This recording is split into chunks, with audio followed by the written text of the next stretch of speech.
Apakah rasional membela diri tetapi korbannya sampai 6 dan masing-masing orang menerima 2 sampai 3 kali tembakan di tempat yang mematikan? Ini saja kan sudah menggoda dari sisi rasionalitas.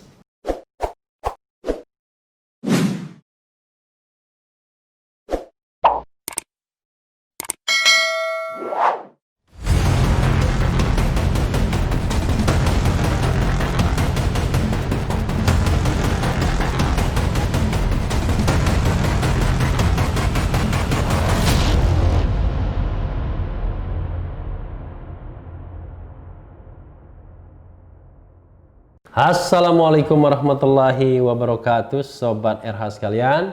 Jumpa lagi kita di channel yang keren ini, keren cadas. Selamat pagi semua, karena waktu video ini dibuat pagi hari ya, dan memang akan ditayangkan, diluncurkan hari ini juga. Dan ini saya akan membacakan satu berita dan mengulasnya juga ya, menarik ini dari Detik News, yaitu kronologi kejadian KM 50 tol Japek versi Komnas HAM beda dengan Polri ya.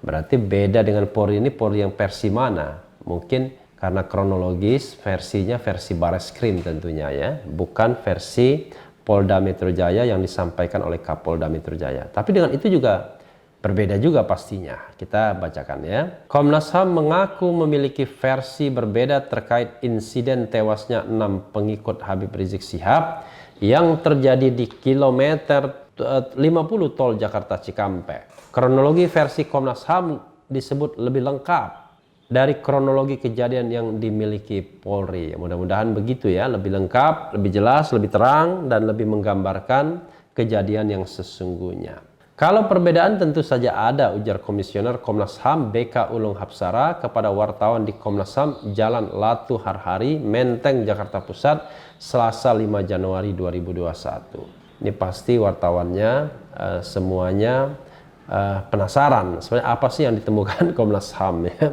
Sambil minum ya.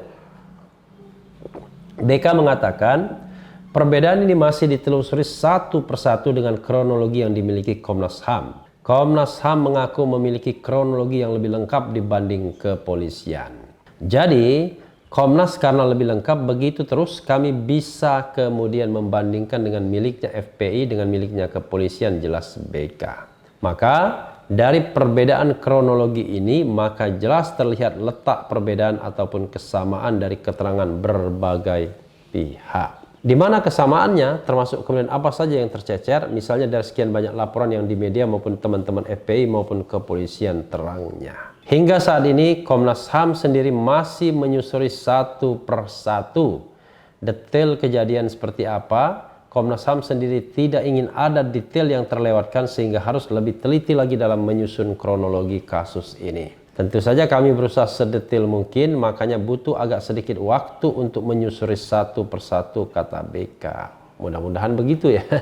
Mudah-mudahan bukan karena ada tekanan atau intimidasi dari pihak atau lembaga lain. Diberitakan sebelumnya polisi menggelar rekonstruksi atau reka ulang penembakan 6 Laskar Front Pembela Islam FPI pengawal Habib Rizik di ruas tol Jakarta Cikampek. Ada 4 titik terkait kasus ini. Direktur Tindak Pidana Umum Bareskrim Polri Brigjen Andi Rian mengatakan antara polisi dan Laskar FPI sudah melakukan kontak tembak di tempat kejadian perkara TKP 1 dan TKP 2. TKP 1 berada di bundaran Hotel Novotel Karawang, Jalan Internasional Karawang Barat, Marga Kaya, Kabupaten Karawang, sedangkan TKP 2 di Jembatan Badami sekitar 600 meter dari TKP 1. Dari TKP 1 terjadi penyerangan terhadap anggota Polri sehingga tentu menyikapi itu penyidik yang ada dalam keadaan melakukan pengejaran. Di dalam proses pengejaran melihat gelagat dari pelaku yang mencoba arahkan tembakan ke petugas, daripada didahului anggota melakukan tindakan tegas, kata Andi. Luar biasa. Di kilometer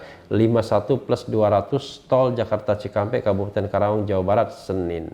Polri melanjutkan 2 Laskar FPI ini menunjukkan gelagat menyerang dan kemudian dibalas polisi dengan tembakan. Kemudian 2 Laskar FPI ditemukan dalam keadaan terluka di TKP 3. TKP 3 dari versi polisi berada di rest area kilometer 50 tol Jakarta Cikampek. Ternyata sampai di TKP 3 begitu berhasil diblok, begitu dibuka, ditemukan bahwa 2 dari pelaku dalam keadaan terluka, ujar Andi. Saat di rest area kilometer 50, Andi menjelaskan bahwa polisi meminta 4 anggota Laskar FPI lainnya untuk menyerah dan dibawa oleh mobil polisi ke Polda Metro Jaya. Tetapi kata Andi, di TKP 4 atau kilometer 51 plus 200, Laskar FPI melakukan perlawanan dengan merebut senjata polisi.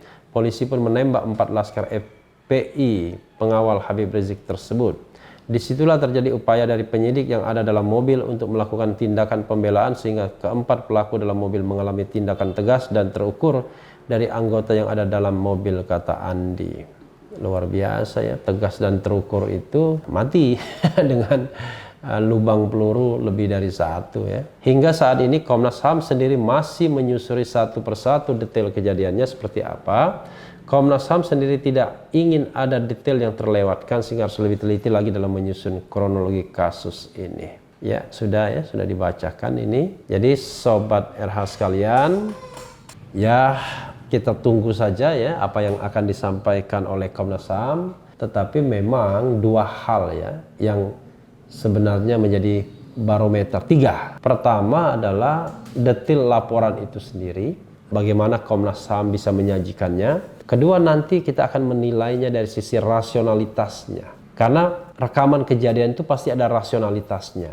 Misalnya ya, seperti yang sering dikatakan, apakah rasional membela diri tetapi korbannya sampai 6 dan tembakannya sampai 18 kali, kalau tidak salah 18 kali ya. Dan masing-masing orang menerima 2-3 kali tembakan di tempat yang mematikan. Ini saja kan sudah menggoda dari sisi rasionalitas. Terakhir ya hati nurani kita. Apakah hati nurani kita kemudian akan berkata bahwa ini tindakan yang justified, menghilangkan 6 nyawa Laskar FPI? Apakah ini tindakan yang adil, tindakan yang dibenarkan, atau sebaliknya? Ini sebuah tindakan yang unjustified, tidak justified, bahkan dikatakan extrajudicial killing atau unlawful killing. Jadi sobat era sekalian, dalam memandang masalah FPI ini, ya termasuk pembubaran FPI, termasuk penersangkaan Habib Rizik, itu masalah yang besar ya. Ada juga soal tanah di Megamendung. Kita harus melihat dari kacamata keadilan, rasa keadilan, sense of justice. Nah, rasa keadilan itu harus juga didasarkan pada pencermatan terhadap hukum dan konstitusi yang ada. Kalau kita bicara mengenai 6 Laskar FPI, ya kita bicara tentang bagaimana protap itu dijalankan atau tidak. Apakah ini by accident betul-betul atau by design? Nah, ini semua harus dibuat terang ya. Kalau soal pembubaran FPI kita bicara soal bagaimana menjunjung konstitusi. Kalau penersangkaan Habib Rizik ya bagaimana kita bicara tentang penerapan hukum yang rasional dan objektif. Jadi banyak soal sebenarnya yang terkait dengan 3 hal ini. FPI, Laskar FPI dan Habib Rizik. Konsentrasi Komnas HAM tentu hanya di Laskar FPI saja. Dan kita juga harus berkonsentrasi pada soal ini ketika kita bicara soal 6 Laskar FPI. Walaupun ada yang mengkritik saya, dibayar berapa katanya, mengalihkan perhatian dari dana bansos. What? Ya kalau nanti kita ada perkembangan yang terbaru soal bansos, ya kita angkat juga. Seperti misalnya yang ditelusuri oleh majalah Tempo soal keterlibatan anak Pak Lurah, ya, soal keterlibatan partai politik tertentu, orang-orang tertentu dan lain sebagainya. Tidak hanya bansos tapi juga benur ya, 2B ya, bansos dan benur ya. Itu juga harus tetap kita keep on eye, tetap harus terbuka matanya. Tidak boleh kejahatan di negeri ini berlalu begitu saja tanpa proses peradilan, tanpa penghukuman yang jelas, tegas ya, dan adil. Pengertian adil itu adalah ya orang dihukum sesuai dengan porsi kesalahannya ya. Jadi memperlakukan hal yang sama terhadap kondisi yang sama, memperlakukan hal yang berbeda terhadap kondisi yang berbeda, atau to put things on the right track ya. Nah, jadi itulah makna adil ya, meletakkan sesuatu pada tempatnya. Ya, sobat era sekalian, kita tunggu saja apa yang akan dipaparkan lebih lanjut oleh Komnas HAM nantinya. Kita berharap-harap cemas, mudah-mudahan bulan Januari ini mereka sudah merampungkan tugasnya sehingga jelas dan tegas, terukur.